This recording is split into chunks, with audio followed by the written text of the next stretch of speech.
C'est parti? Moi, je crois que c'est parti. Donc, bienvenue dans cette sixième et dernière vidéo sur la découverte de Vampire la Mascarade Chapters. Ça nous aura bien occupé quand même, hein, cette affaire-là. Et nous devions finir avec le mode furtif après avoir vu la plus grosse part qu'est le combat. Mémo, affaire impérative pour les petits points à ne pas oublier. Donc là, le mode furtif, finalement, je suppose que le deck de combat humain, on peut laisser la carte du soldat. Les dés vont certainement servir. Je vais finir cette découverte de règles avec toujours arène. Pas arène. C'est comment déjà? Si, arène. Ouh là là. Vous voyez, il est temps que ça se finisse, hein. Ok, on place ça comme ça, et puis on prend les dernières pages du livre de règles pour donc s'intéresser au mode furtif. Et je le redis, ça c'est un mode qui me paraît être assez intéressant à jouer. Mets-toi bien, tuile. Voilà. Donc on y va. Pendant la séquence principale, les personnages peuvent tenter de se déplacer dans une zone discrètement et sans se faire remarquer. Ce processus dans le jeu est appelé mode furtif. Lorsque vous êtes en furtif et que vous commencez une séquence de combat, vous gagnez un bonus à votre initiative qui est de +2. Ça, c'est important. Et l'intérêt de la furtivité, c'est de faire en sorte d'attaquer les ennemis par l'arrière, parce que sur les dégâts, on a un bonus de +1. C'est ce que nous avons vu ce matin, donc dans la vidéo numéro 5. Tout d'abord, la ligne de vue. Ah, ils changent, ils prennent une brute. Enfin, ils changent, non, pardon, c'est moi qui étais parti. Ah bah tiens, te voilà. C'est moi qui étais parti sur la carte de l'étrange soldat, puisque l'étrange soldat, c'est le sale type que l'on va rencontrer dans le prologue d'Arène Conway, une prochaine fois. Mais là, ils disent que nous allons utiliser une brute. Alors d'ailleurs, brute, c'est la numéro 5. Est-ce que j'ai envie de changer? Mais oui, vu que là, on sait que la vidéo va être plus courte. Donc on peut prendre le temps de changer. Tiens, c'est ce sachet-là. Alors heureusement que j'ai mis dans les sachets là, par tranche de 25. De 25 en 25. Ah bah, what? What the fuck? Ah non, brut c'est numéro 5, pardon. Où te caches-tu? Allez, on vire tout ça. 5. T'as pas du tout la tronche d'une brute, toi. Bah c'est bien. On en découvre comme ça. Tu serais où? Ce serait plutôt toi. 15. Qu'est-ce que c'est que ce bordel? Alors, Flyos, sans déconner, hein. Mais sans déconner, faites gaffe à quel moment vos relecteurs correcteurs ne se sont pas aperçus de ça. Devrait, alors dans mon esprit plutôt très rêveur certes, mais là pour le coup très cartésien, je prends mes cartes personnages, je vois qu'ici il y a marqué 5, je suis bêta-testeur, hein. Je prends tous les standees qui ont été prévus, je prends le standees numéro 5 et je m'aperçois que c'est déjà pas la même gueule. À quel moment il n'y a pas un gars ou une nana qui a fait remonter cette information-là? De même que je me dis, bon bah c'est pas grave, de toute façon le principal c'est d'avoir le standees, ce qui est vrai. Qui porte le numéro 15. Fais la mise au point. Ne sois pas timide. Ah, chiotte, il veut pas. C'est parce il y a une sorte de filigrane. Voilà. Donc le standees porte le numéro 15 et c'est bien le physique de la brutasse. Et derrière, derrière c'est formidable, ça porte le numéro 35. Donc on a en fait deux erreurs, enfin trois erreurs sur un seul PNJ. Alors si c'est comme ça avec lui, je suppose que c'est comme ça avec une peut-être cinq, six autres. À voir. Là, c'est juste que je suis dans le move. Alors merci Flyos pour l'exemple, hein, pour la vidéo, ça tombe pile poil. Mais ça, moi, je ne comprends pas. Je ne comprends pas pourquoi dans les tests les tests finaux, j'allais dire les tests finaux, mais même pas. C'est même pas un contrôle qualité, ça. C'est pas en fin de chaîne de production du jeu, hein. Ça, c'est pendant la création du jeu. Ça doit faire plusieurs mois que vous avez ces bazars-là. Bref, mode furtif, activé. Alors, je prends donc la silhouette de la brute. De la brute qui va regarder. Alors, hop là, ça glisse. La flèche est ici, donc si je veux faire si je veux lui faire une saloperie dans le dos, il va falloir qu'il ne me regarde pas. On met ça là. Mais plus ça va, plus je vais faire la vidéo sur tous les errata pour voir à quel point c'est de la merdasse. Alors c'est de la merdasse. Euh, oui, oui, ça fait partie de choses que l'on peut considérer comme de la merde. Après, est-ce que ça va changer ma vie? Non. Est-ce que ça va être plus ou moins pénible? Il y a des chances sur la gestion. Est-ce que c'est gérable? Oui. Allez, on y va, ma brute? On y va. Chaque PNJ a une ligne de vue, c'est-à-dire la zone dans laquelle il peut voir les autres. Une ligne de vue est toujours un triangle d'hexagone s'étendant vers l'extérieur à partir d'un personnage non joueur dans la direction à laquelle il fait face.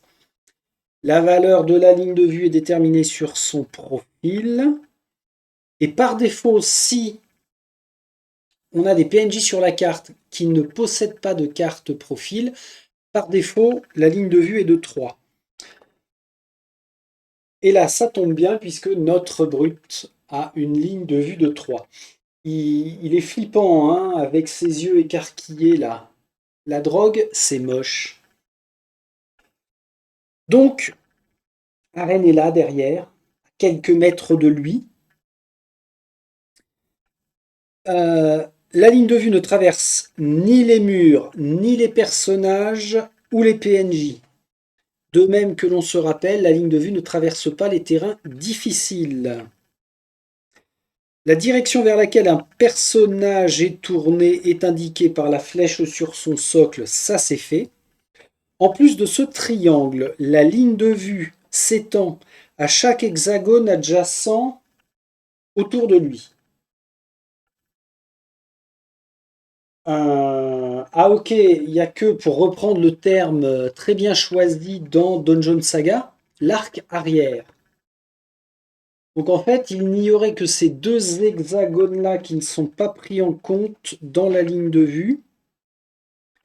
Parce que là, ils mettent bien s'étendent à chaque hexagone adjacent autour de lui. Ah bah, autour de lui, c'est pas logique. Il n'a pas les yeux dans le dos. Donc je pense que c'est ce qu'ils ont voulu dire, hein. Gauche et droite. Clac, clac. Un personnage non joueur est caché de la ligne de vue d'un personnage si, en traçant une ligne droite du centre d'hexagone à hexagone, la ligne croise un obstacle. Là, c'est du classique, c'est très bien comme ça. Un mur, un jeton terrain difficile, un jeton zone d'investigation, un jeton action, un autre PNJ, un autre personnage, un allié, une invocation, fait que ça cache la ligne de vue. Ah oui, il y a quand même pas mal de choses. Un personnage est caché de la ligne de vue d'un PNJ de la même manière. Oui, c'est valable dans les deux cas de figure. Et alors là, on a un schéma. On a un schéma comme ça qui nous montre qu'on a à 3 de distance un +1 sur la gauche, là. -1 avec un œil sur l'arc arrière, puisque la flèche est là. 0 sur les côtés. Ah, ça doit être par rapport au test de furtivité, ça. Le joueur doit être en dehors de la ligne de vue de tous les PNJ présents sur la tuile, puis déclarer qu'il entre en mode furtif. Et ouais, ça veut dire que si eux, ce sont des PNJ et que je suis là, 1, 2, 3, je ne peux pas rentrer en mode furtif parce que je suis dans sa ligne de vue. Si lui est là, que je suis là, je ne peux pas rentrer en mode furtif. Ah ouais, donc il va y avoir des cas de figure où ça va être chaud de trouver le bon endroit pour se mettre en furtif. Il doit ensuite tenter de se déplacer discrètement dans la ligne de vue du PNJ de son choix. Dès qu'un personnage entre dans la ligne de vue, il doit réussir un test de furtivité. Ah, alors ça me rappelle la règle que l'on a vue qui dit que si on est en mode furtif et que l'on rentre dans la ligne de vue d'un personnage qui est agressif, avec le point, on est détecté automatiquement. Par contre, si je me mets en furtif là et que je veux passer ici, discrètement, là je vais être soumis à des tests. Pour tenter un test de furtivité, le joueur compte les points de compétence furtivité de son personnage comme des succès automatiques. Oh yo yo, arène. Elle a rien. Ok. Puis lance un nombre de dés égal à l'attribut physique. Ensuite, cela lui donnera le résultat final de furtivité du personnage. Bon, admettons qu'il y a les deux. 2, 3, 4, puisque je vous rappelle que le symbole avec les deux crocs compte pour 2 réussites, 2 succès. J'ai dit on considérait qu'elle avait 2, donc ça fait 4. Pour le réussir, le score final doit être égal ou supérieur à la ligne de vue plus le modificateur de proximité. Ceci représente la difficulté du test. Donc, pour passer devant lui, 1, 2, 1, 2, 3. Si je suis à 3 hexagones, ça fait +1 au test de difficulté. Qu'on rajoute, admettons qu'il est 3 en ligne de vue, ça fait un test difficile à 4, pile poil. Donc là, j'aurais réussi. Lorsqu'un joueur se déplace à travers la ligne de vue, il doit effectuer un test de furtivité en fonction de la plus grande difficulté sur le chemin de déplacement du personnage. Si le personnage réussit le test, le PNJ ne le détecte pas.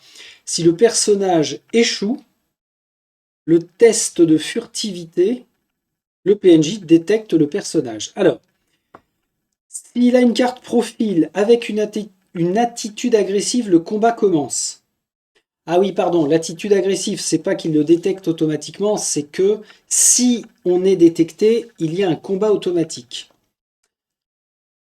Et dans ce cas-là, le PNJ va recevoir +1 à son initiative. Si le personnage a une carte profil avec une attitude neutre, il gagne un jeton résistance, au cas où il serait attaqué plus tard. S'il n'y a pas de carte profil, vous perdez simplement notre furtivité. Vous perdez simplement votre furtivité. Votre jeton furtivité. C'est lequel, le jeton furtivité? Je crois que c'est celui-ci là. Chut. Faisez pas de bruit. Par contre, ils auraient pu dire avant que l'on gagnait un jeton furtivité quand on rentrait en furtif. Bon, enfin, on le comprend, c'est pas bien méchant. Remarque, en cas d'échec contre un personnage non joueur neutre ou sans carte profil, vous pouvez réessayer d'entrer en mode furtif si vous sortez d'abord de sa ligne de vue. Ok. Ouais, tant qu'il n'est pas agressif, en fait, on peut retenter. Et alors, l'explication, là, en fait, si j'avais un personnage ici, barre-toi, toi. Si j'ai un personnage ici et que mon déplacement m'autorisait à arriver là, donc 1, 2, 3, 4, 5, 6, que je me déplace de 6 cases, le test de difficulté serait égal à la plus haute valeur de proximité, donc avec L. Parce que si je veux passer là, bon là c'est kiff-kiff, mais ça veut dire que le test passe à plus 2. Donc 3 et 2, 5.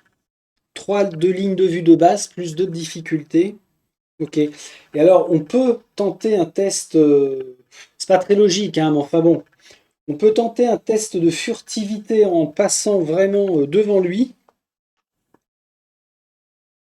Ça fait plus 3. Bon, je pense que c'est pour que le jeu avance et soit jouable. Sinon, avec la petitesse des cartes, en fait, il y a, à mon avis, plein de zones où on ne pourrait pas se mettre en furtif et on ne pourrait pas avancer. Alors que là, au moins, bah, même sur la petite zone, s'il y a trois quatre personnages non joueurs, ça permet quand même de faire des déplacements en furtif. Ok, c'est pas choquant. Plus un personnage en mode furtif est prêt, plus il a de chances d'être détecté. C'est le modificateur de proximité qui est déterminé par la valeur de la ligne de vue. L'hexagone le plus près a un modificateur égal à la ligne de vue et il est diminué de 1 au fur et à mesure que la distance augmente. Ces hexagones sont répartis en triangles à partir de l'avant. Ah oui, donc à partir de l'avant, donc c'est vraiment triangle qui part comme ça. Là. C'est ici que ça se passe. Les hexagones à côté d'un PNJ, donc gauche et droite, modificateur de 0, et à l'arrière, modificateur de -1. Exemple, si le personnage non joueur a une ligne de vue de 4, les hexagones adjacents à l'endroit où il fait face ont un modificateur de proximité de 4. Ah oui, ok, c'est pas une difficulté forcément de 3, mais la base, la plus élevée devant lui, c'est sa ligne de vue. Ok. Et ensuite, on diminue au fur et à mesure que l'on s'éloigne. Donc, dans leur raisonnement, si on a 4, ça veut dire que les hexagones qui sont ici tombent à plus 0, parce qu'on sera trop éloigné. Si vous engagez le combat alors que vous êtes en mode furtif, vous gagnez plus 2 à l'initiative, ça c'est très bien. Vous devez faire un test de furtivité pour chaque personnage non joueur dont vous êtes dans ou traversez la ligne de vue durant un round. Pour chacun d'entre eux. Ok, alors est-ce que c'est pas un peu contradictoire avec ce qu'on a dit tout à l'heure où il fallait prendre la difficulté la plus élevée quand on devait passer devant plusieurs personnes? C'est peut-être moi qui ai mal interprété. Bon, dans tous les cas, ça reste très logique. Si on doit faire un test pour chaque PNJ devant lesquels on passe, c'est normal. Alors, le jeton furtivité, ben on y arrive, arrête de râler Friedrich. On sent que c'est la fin hein, de la série de vidéos là. Lorsque vous entrez en mode furtif, placez un jeton furtivité sur votre plateau personnage. Chute. Ah, ça tombe pile poil sur son visage. Incroyable. Conservez le temps que vous êtes en mode furtif. Lorsqu'on vous remarque ou lorsque vous quittez le mode furtif, on enlève le jeton. Lorsqu'un combat commence, Les personnages ne sont automatiquement plus en furtif. On retire le jeton. Vous ne pouvez pas passer en mode furtif pendant un combat. Lorsqu'un dialogue ou une investigation commence, les personnages ne sont automatiquement plus en mode furtif. On retire le jeton. Vous ne pouvez pas passer en furtif pendant une séquence de dialogue ou d'investigation comme pendant un combat. Remarque, pour passer en mode furtif, vous devez être hors de la ligne de vue d'un PNJ. Ouais, c'est logique, ça me plaît bien. Quelques exemples de furtivité. Un PNJ agressif avec une ligne de vue de 3 se tient sur un hexagone. Viens là, ma brute. Comment ils le mettent là? PNJ, il est là, il regarde, Paris Hilton. Ok, exemple numéro 1. Votre personnage est passé en mode furtif, on a le jeton, et tente de se déplacer dans la ligne de vue de l'ennemi. Il est là, on est là, comme ça, pack. 1, 2, 3, 1, 2, 3, c'est ça ou pas? PNJ, la flèche est où? Ah, pardon, la flèche est là. Ok, 1, 2, 3, donc on est comme ça. 3. Non, pardon, on est comme ça. J'ai rien dit, c'est moi qui... là, c'est moi qui psychote. 1, 2, 3, cases, et on est juste avant. Et on veut aller là. Pour ne pas être détecté, vous devez effectuer un test de furtivité. La ligne de vue est de 3. Modificateur de proximité de l'hexagone que l'on doit traverser est de 1. Vous devez effectuer un test physique plus furtivité, difficulté 4, parce que là, effectivement, cet hexagone-là donne plus 1 au facteur de difficulté. Ce qui signifie que 4 succès sont nécessaires pour réussir le test de compétence. Allez, on y va. Je considère qu'elle a 2, toujours. Hein. Oh 2, 4. Merci Boosty pour les poils. Hein. 2, 4 et un 5. On a dit qu'il fallait faire 4. Bim. J'arrive ici. Et n'oublions pas qu'on peut se tourner dans tous les sens que l'on veut. Hein. Allez, on revient là. Exemple numéro 2. Votre personnage essaie de se déplacer de 2 hexagones dans la ligne de vue de l'ennemi. Pour ne pas être détecté, vous devez effectuer un test de furtivité. La ligne de vue est de 3. Le plus haut modificateur de proximité que vous rencontrez est de plus 2. Parce que je vais ici à plus 1, ici à plus 2, vous devez effectuer un test avec une difficulté de 5 si je veux me rendre là. C'est ça ce qu'il disait en fait. Sur le parcours, on prend le niveau de difficulté le plus haut pour l'ensemble. Et c'est bien, on ne fait pas un test pour chaque cas, sinon ce serait une usine à gaz. Ah, chiotte. Donc là, ce serait échoué, sauf si je dépense un point de volonté pour relancer les 3D. 2, 3, 4. Avec mes 2 points de base succès automatique, je serai à 6. Donc, ding, ding, ding. J'arriverai là, j'arriverai à traverser. Exemple number 3.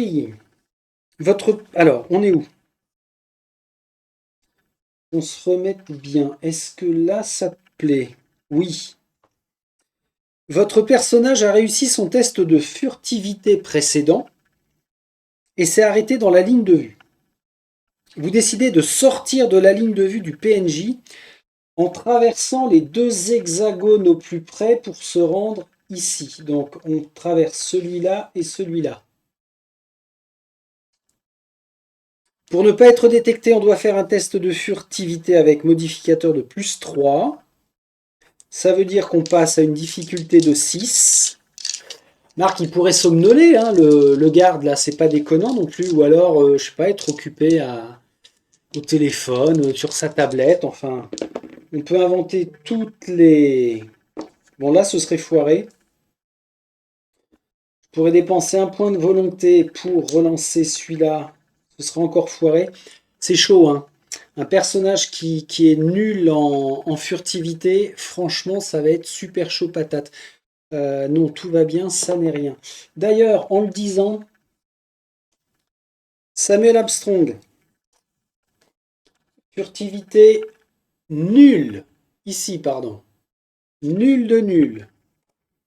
Harold de Beaulieu, furtivité, un seul, succès automatique.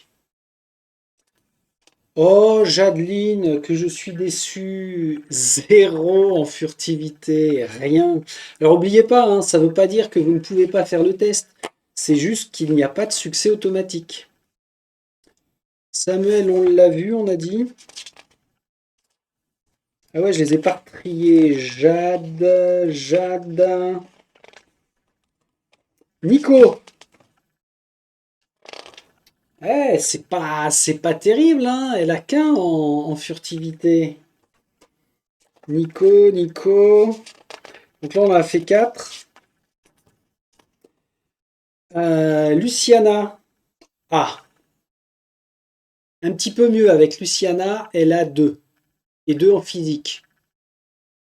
Ok. Thomas.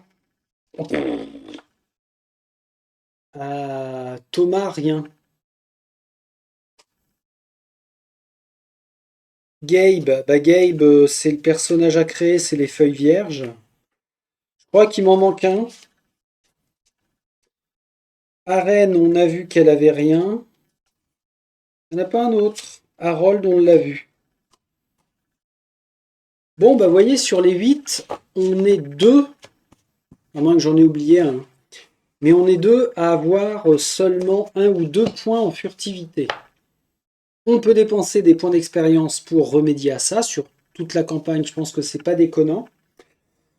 Mais ça veut dire que c'est un mode de jeu à utiliser vraiment avec précaution, ou alors de prendre le temps de faire vraiment de grands détours pour arriver à notre objectif. Donc là, clairement, elle galérerait, hein, pour passer avec une difficulté de 3, c'est quasiment infaisable. Exemple numéro 4. Alors là, Arène se retrouve carrément collée au gars, et non pas collée au ptère. Elle veut traverser ici pour se rendre là, en diagonale. Pour ne pas être détecté, vous devez effectuer un test de furtivité de base 3. Modificateur ne s'applique pas parce que l'on passe par l'hexagone directement à sa droite. Donc c'est beaucoup plus faisable facilement. Exemple numéro 5. Ouh la vache. Alors attention les yeux. Je vais avoir besoin d'un autre Gus que je vais prendre au hasard. Bon alors, ce qui est vraiment bien, c'est que les...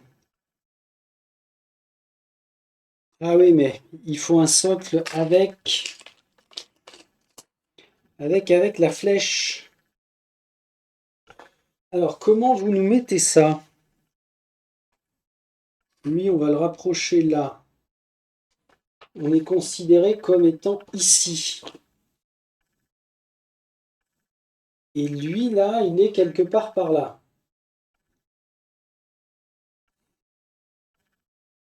1, 2. On regarde comme ça. Clac. 1, 2, 3, 4, 5. Donc lui, il serait là. Ah ouais, ok. Et nous, on veut se rendre 1, 2, 3, 4, 5. On veut se rendre ici.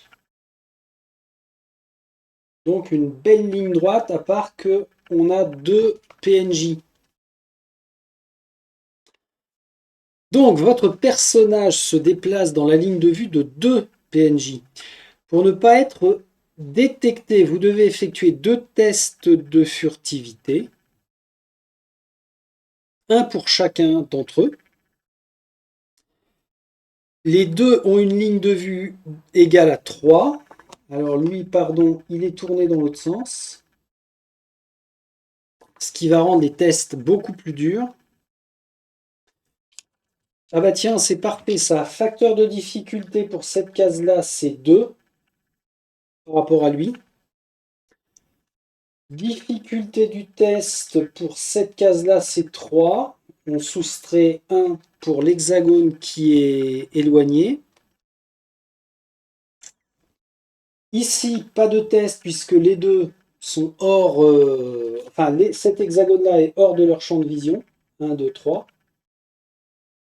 Et par contre, rebelote, lorsque l'on va rentrer sur cet hexagone, par rapport à lui, on devra faire le test de difficulté.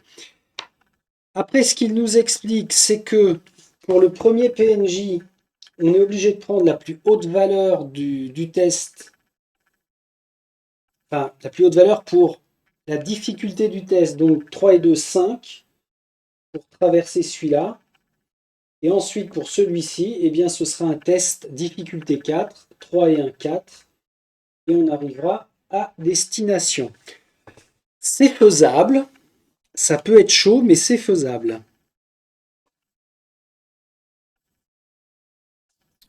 Si vous échouez l'un ou l'autre de ces tests, le personnage non-joueur que vous traversez, dont vous traversez la ligne de vue, réagira en fonction de son attitude.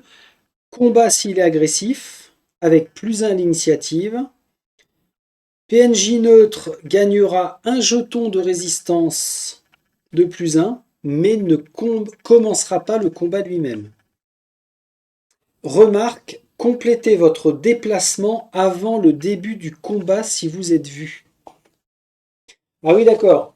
En fait, c'est comme si on faisait un petit coup d'accélération. Si lui me détecte et qu'il est agressif, ça ne m'empêche pas de finir mon déplacement. Ah ben non, si j'ai réussi à lui, il va pas m'attaquer. C'est si lui était agressif et qu'il me détecte, je finis mon déplacement et après il rentre en combat. Et lui aussi rentrerait en combat. Hein. Exemple numéro 6. Alors attention les yeux, là je pense qu'on va rentrer encore plus dans le dur.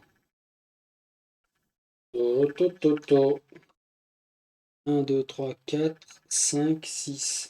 1, 2, 3, 4, 5, 6. Donc lui serait là. Tiens, viens là toi. Là ça fait du +3. Là ça fait du +3. Ces deux-là, c'est du +3. +2 ici. +1 ici. Et en face, on a du +2 aussi ici. Non, pourquoi je l'enlève? Reviens là, toi. Ok. Et nous, on est censé partir de là. Alors, qu'est-ce qu'ils vont nous dire avec ce cas de figure?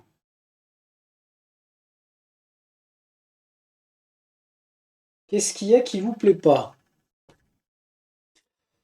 Votre personnage se déplace dans la ligne de vue de 2 PNJ. Afin d'éviter d'être détecté, vous devez faire 2 tests, un pour chaque PNJ. Ligne de vue de 3, modificateur de proximité du premier que vous rencontrez et de 2, parce que l'on veut passer là. Ensuite, on veut passer là. Et ensuite, on veut passer là. Pour enfin traverser ici. 1, 2, 3, 4. Voilà, pour venir là. 1, 2, 3, 4, 5 hexagones.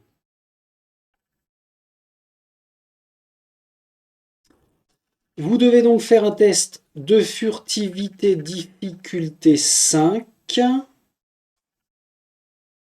3 et 2, 5. OK. Par contre, pour votre second test, le modificateur du deuxième n'est que de 1. Cela veut dire que vous devrez faire un test à 1. À 4, difficulté 4. Même si la ligne de vue des personnages non joueurs se croise, vous devez traiter leurs modificateurs individuellement. Ne les additionnez pas. OK. Si vous ratez l'un des deux tests, le personnage dont vous avez raté le test réagira selon sa disposition. Agressif, neutre, etc., etc. Et comme tout à l'heure, complétez votre déplacement avant que le combat ne commence. Pas de souci concernant les exemples, hein, tout est clair. Vraiment, nickel. Alors, maintenant qu'on a réussi, imaginons en 2 tours, on a réussi à faire notre contournement là. Votre personnage se déplace derrière un PNJ, donc on serait comme ça. Là, on est en -1, juste derrière lui. Donc le test ne revient à avoir une difficulté que de 2. Ok, très bien. Exemple numéro 8. Tiens, on remplace. Merci de ta participation. Nous avons un terrain difficile. Je suis où, moi? Je suis là. On est comme ça. Votre personnage est caché. Tac. Dans le bon sens. La flèche est là, hein. Votre personnage est caché de la ligne de vue, car vous ne pouvez pas tracer une ligne droite entre vous et l'ennemi, car ça traverse un terrain difficile. Si votre personnage se déplace de un hexagone dans n'importe quelle direction, alors vous entrez dans la ligne de vue du PNJ, car vous pouvez tracer une ligne droite entre vous et le personnage non joueur sans traverser quoi que ce soit. Ok, c'était juste pour clarifier que un terrain difficile bloque la ligne de vue.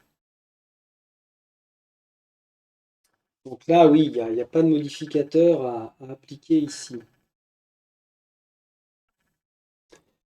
Pourtant, on a bien vu un jour, en début de semaine certainement, que l'on pouvait traverser un terrain difficile et que ça coûtait un de déplacement en plus. Mais comme c'est un terrain difficile, il ne pourrait pas nous voir. Ouais, quel est l'intérêt de faire ça? Si ça nous coûte un point de déplacement en plus, autant passer à côté, effectivement. Sauf si on a une rangée de terrains difficiles et qu'on n'a pas le choix. Ok, ça marche. Ah bah ça y est. Nous avons vu tous les exemples qui permettent de couvrir le mode furtif. Donc c'est bien. Et bah ça va, je suis content parce que une mécanique qui est pas lourdingue. C'est facile à retenir hein, avec l'histoire. Ça, c'est une question de pratique, hein. Il y a pas à tortiller. Il va falloir jouer pour pouvoir se le mettre en tête. C'est comme n'importe quel jeu. Ok, dernière chose par rapport au livre de règles, et nous en aurons fini avec la découverte, c'est que il y a 2 pages de glossaire. Donc pour que ce soit plus pratique à regarder, faire les photocopies, mettre ça en une seule feuille, recto verso, un petit coup de plastifieuse et puis ça fait l'affaire. Avant, s'assurer qu'il n'y a pas d'errata sur le glossaire, bien sûr. Alors qu'est-ce qu'on a comme type de mots? On nous décrit les alliés, les anars. Ah ouais, c'est pas mal ça, même sur les mots-clés, sur les termes spécifiques aux différents clans, des choses comme ça. Par exemple, les anars, un vampire qui s'oppose à la tyrannie des anciens et qui s'est placé en dehors de la société secrète de la Camarilla. Un ancien, un vampire qui a connu au moins 2 siècles de non-vie. Ah, quand même 200 ans, hein. Alors, attitude, attribut, bonus d'attaque, le baiser. Je vais m'arrêter sur ceux qui sortent des termes de règles que l'on a vus, hein. Boire du sang, en particulier celui d'un mortel, le baiser provoque des sentiments d'extase chez ceux qui le reçoivent. Bétail, terme désignant les mortels, largement méprisant. L'expression descendant et bétail fait référence au monde en général, à tous. La bête, les pulsions et les besoins rudimentaires qui menacent de transformer un vampire en un monstre vorace et sans âme. Test de la bête, boss,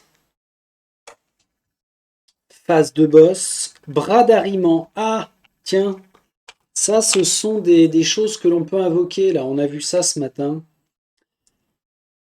Tentacules d'ombre qui sont créés et contrôlés par certains vampires grâce à l'utilisation de la discipline Oblivion. Carte attaque, carte défense, carte effet, carte pouvoir discipline, carte d'humanité, carte mixte, carte objet, carte profil, caïtif, un vampire de clan inconnu ou sans clan du tout, comme je ne sais plus comment il s'appelle, mais lui là, c'est un caïtif. Il n'a pas de clan. La Camarilla, une secte de vampires qui se consacre principalement au maintien des traditions, notamment celle de la mascarade. Chapitre, chasse au sang. Ah, chasse au sang, une punition qui condamne un vampire à une mort définitive sous les crocs de ses pairs. Waouh! À tous les coups, dans les chapitres, là, jouables, va y avoir une chasse au sang à faire. Peut-être même sauver quelqu'un d'une chasse au sang. Clan, un groupe de vampires qui partagent des caractéristiques communes transmises par le sang. Il existe 13 clans connus. Ebe Fichamo. Compétences, test de compétences. Coterie, un petit groupe de descendants unis par leurs besoins de soutien et parfois par des intérêts communs. Les descendants, terme de la Camarilla désignant les vampires dans leur ensemble ou un seul vampire. Selon la rumeur, ce terme est apparu au XVe ou XVIe siècle après la révolte des Anars. Diablerie, la consommation du sang d'un autre descendant jusqu'à la mort définitive de la victime. Les vampires peuvent acquérir un énorme pouvoir grâce à cette pratique abominable. Ça fait penser à Highlander finalement. Déplacement, difficulté, discipline, Domitor, le maître d'une goule, celui qui donne son sang et donne des ordres. C'est sympa tous ces termes parce que je suppose que dans les bouquins de chapitres, on va tomber sur ce type de mots, donc c'est toujours bien de se rappeler à quoi ça correspond. Elysium, un lieu où les vampires peuvent se réunir sans craindre d'être blessés. Les fonctions judiciaires à l'Elysium sont strictement tenues à l'écart des mortels et entourées de secrets. Mais le bâtiment de l'Elysium lui-même peut être un musée public, une galerie ou une boîte de nuit. L'étreinte, l'acte de transformation d'un mortel en vampire. L'étreinte exige que le vampire draine sa victime, puis remplace le sang de cette dernière par un peu du sien. Je viens de m'apercevoir que c'était bien silencieux dans ma pièce. C'est parce que j'ai oublié de mettre la musique. C'est pas bien, Friedrich. Ensuite, la faveur, l'échange intangible de faveur entre vampires. Il est utilisé à la fois comme monnaie et comme moyen de pression. Feuille de personnage, figurine, frénésie. L'acte de perdre le contrôle de soi et de s'abandonner à la bête. Garou. Un loup-garou, l'ennemi naturel et mortel de la race vampire. Pluriel, garou avec un S. C'est important ça. Ok. Génération, le nombre d'étapes entre un vampire et le mythique Caïn, le premier vampire. À quel degré un vampire donné descend de lui? Ah ouais. Ghoul, hexagone, humanité, infant. Un vampire créé par l'étreinte. L'enfant est la progéniture de son père, qui est appelé sire. Ce terme est souvent utilisé de manière péjorative, indiquant l'inexpérience. Pluriel, enfant avec un S. Initiative, invocation, jeton, jeton d'action, d'investigation, ligne de vue, main active, marqueur de dégâts, marqueur d'initiative, marqueur principal, la mascarade. L'habitude ou la tradition de cacher l'existence des vampires aux humains.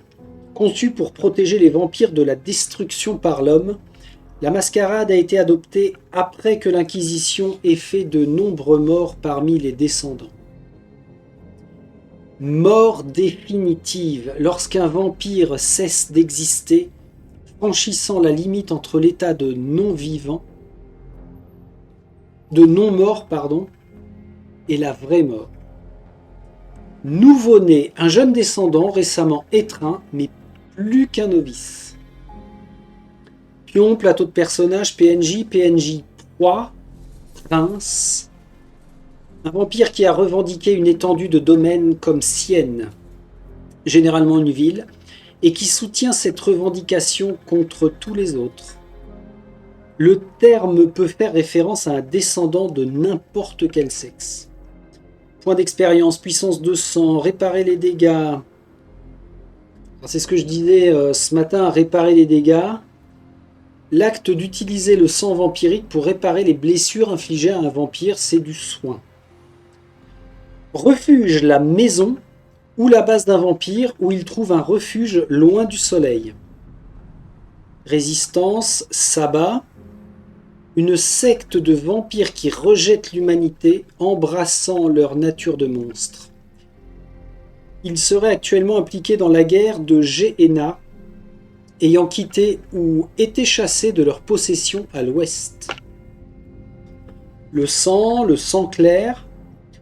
Alors le sang clair, un vampire de la 14e ou 15e génération, peut-être plus, qui ne subit pas la malédiction de Caïn de la même manière que les autres descendants, donc notamment l'effet du soleil.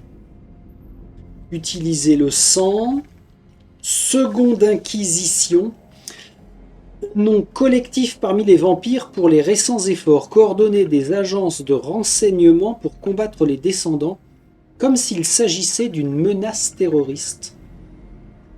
Peu d'agents individuels comprennent ce qu'ils combattent et la collaboration entre agences, dont le nom de code est First Light. Mais un point d'honneur à garder leurs opérations secrètes et à les déguiser en actions antiterroristes ordinaires. C'est matière à beaucoup de scénarios, ça. Donc des gars de la First Light, on va en rencontrer une tripotée. Est-ce qu'à un moment, il ne faudra pas s'allier parce qu'il y aura une menace encore plus terrible ? C'est possible. Alors une secte, c'est un groupe de vampires prétendument unis par une philosophie commune. Les deux sectes les plus connues qui peuplent actuellement la nuit sont la Camarilla et le mouvement Anar. Séquence de dialogue, séquence d'investigation, se nourrir. Sire, S-I-R-E, le père d'un vampire, le descendant qui l'a créé. La soif, l'envie de se nourrir. Pour les vampires, la soif remplace toutes les autres pulsions par son propre appel puissant. Dans le jeu, la soif représente le nombre de fois où vous pouvez échouer à un test de la bête avant de succomber à la frénésie et d'être retiré du chapitre. Elle est indiquée sur le plateau des personnages. Ensuite, on a le statut, utilisé pour représenter la façon dont les personnages sont perçus et appréciés dans la société vampirique. Torpeur quand on a trop de dégâts. Et enfin, la tradition, l'ensemble des lois qui régissent les vampires dans les villes tenues par la Camarilla. Les Anars les respectent rarement, à l'exception de la mascarade. Et ben, c'est un glossaire qui est le bienvenu pour les termes propres au jeu lui-même. C'est bien, on n'est pas lâché comme ça dans la nature. Et dit notes, ok. Je vous avais montré, je crois, la page de notes qui est utilisable. Bon, après, on peut en faire une photocopie, c'est vrai que ça peut servir, mais moi, j'ai jamais écrit sur les bouquins de règles. Ok, je vais checker pendant que nous sommes ensemble si à tout hasard... Oh! Une réponse de Flyos. 13h37. Ah bah c'est bien les gars. Alors, je la lis avant. Et on voit ce qui se passe. Bonjour Fred. Non, non, non, non, non, non. Non pas... Ah ok. Ok. Ok, d'accord. Donc c'est Gary de Flyos qui répond. Bonjour Fred, nous avons hâte de voir vos vidéos. Les miniatures, donc les figurines présentes, n'ont pas toute une correspondance avec une carte. Une state card, donc avec une carte. C'est aussi simple que ça. Sentez-vous libre de remplacer les personnages non joueurs quelconques avec des figurines pour donner de la perspective à vos parties ludiquement. Ouais, mais bof bof. Bof bof bof bof, parce que je vous rappelle, hein, comme je l'ai dit dans la vidéo number 5, le truc c'est que j'ai... Enfin j'ai... Il n'y a pas que moi sur Terre, hein, mais nous avons beaucoup de cartes sans figurines. Donc en fait, par exemple, Yuma Mackenzie, j'aurais bien aimé moi qu'il ait sa figurine. Chef des voyous, il n'a pas de figurine. Ce voyou-là, il n'y a pas de figurine. La vieille goule n'a pas de figurine, etc., etc., etc. Ça en représente quand même plus de 20. Hein. Sans problème, plus de 20. Et à l'inverse, je rappelle que... Et là, pour le coup, Gary n'aura pas répondu à la question, j'en suis bien désolé. Mais je rappelle que dans la boîte, on a des figurines avec aucune carte auxquelles les rattacher. Donc j'en ai 4 dans cette boîte-là, je dois en avoir 5 dans l'autre. Ah non, c'est 5 dans cette boîte-là et 4 dans l'autre. Donc ça fait 9 en tout. Ouais.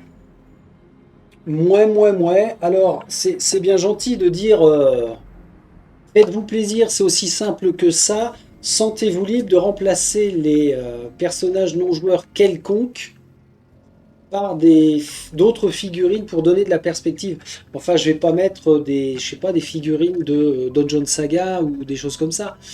Et puis, on n'a pas tous 50 jeux d'un type, comment, de ce type-là, donc très actuel, à moins d'avoir plein de figurines.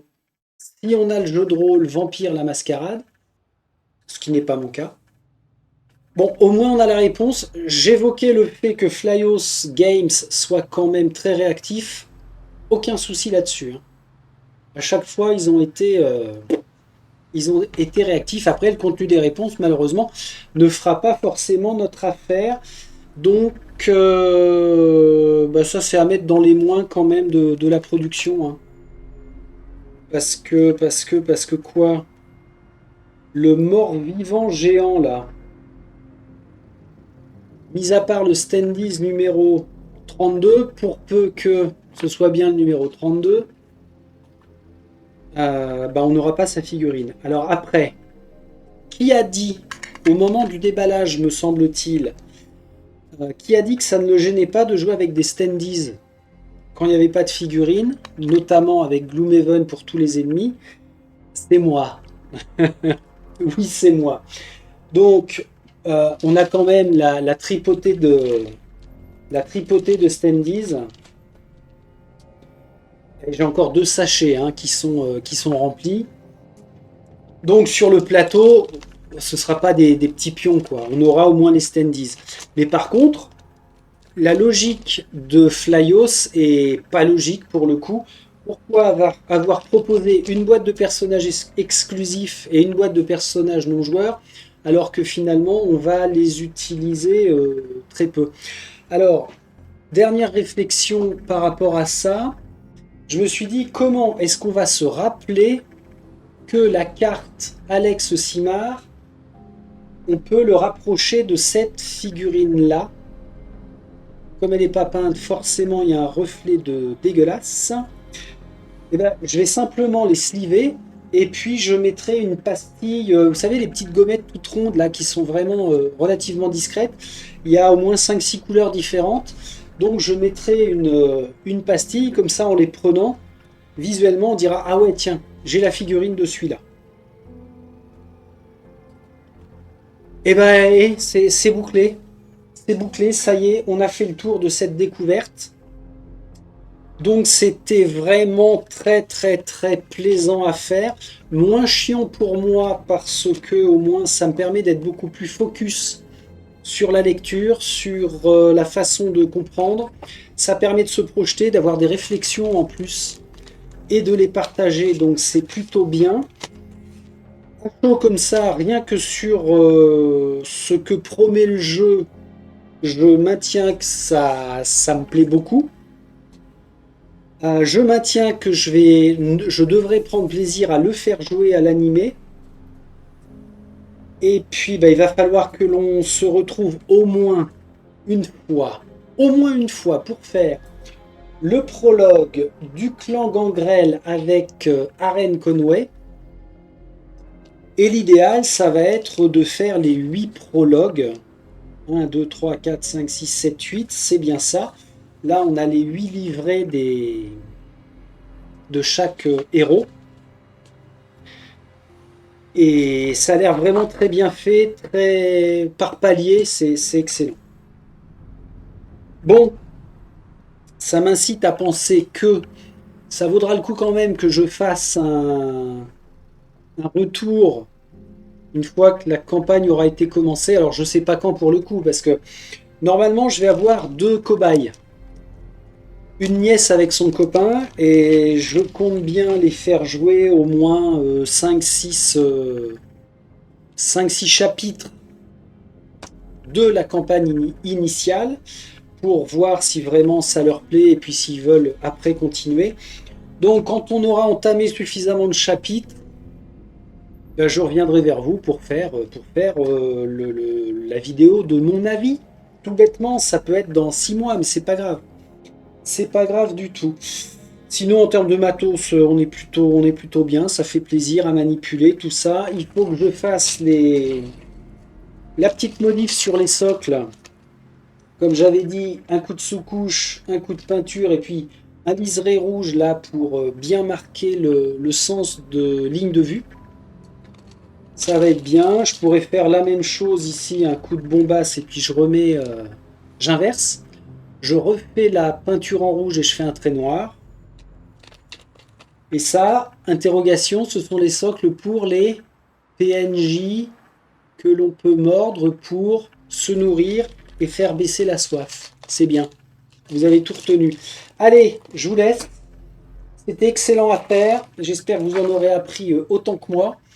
Et donc, je vais laisser passer quelques jours là pour ingurgiter tout ça, continuer un petit bout de peinture. Ah, d'ailleurs, tant que j'y suis pour en finir, les bouts de peinture, j'ai fait du... Comment ça s'appelle? Du tabletop, pire que tabletop. J'ai fait du shade. Voilà, j'ai fait du shade en exemple, hein. Donc je me suis pas embêté. Space, c'est quoi le nom? Space Wolf Grey pour le socle. Et puis le fameux Nuln Oil pour les figurines en soie. Alors des fois j'en mettais un peu plus, des fois j'en mettais un peu moins, mais je pense que visuellement il n'y a pas de souci. Ça va être fun. C'est suffisant pour les distinguer. Alors ça je l'ai fait pour les PNJ classiques. Par contre pour la boîte de personnages exclusifs, je mettrai vraiment un peu plus de couleurs, ça vaut le coup. Cette fois je vous salue. Ça suffit Friedrich.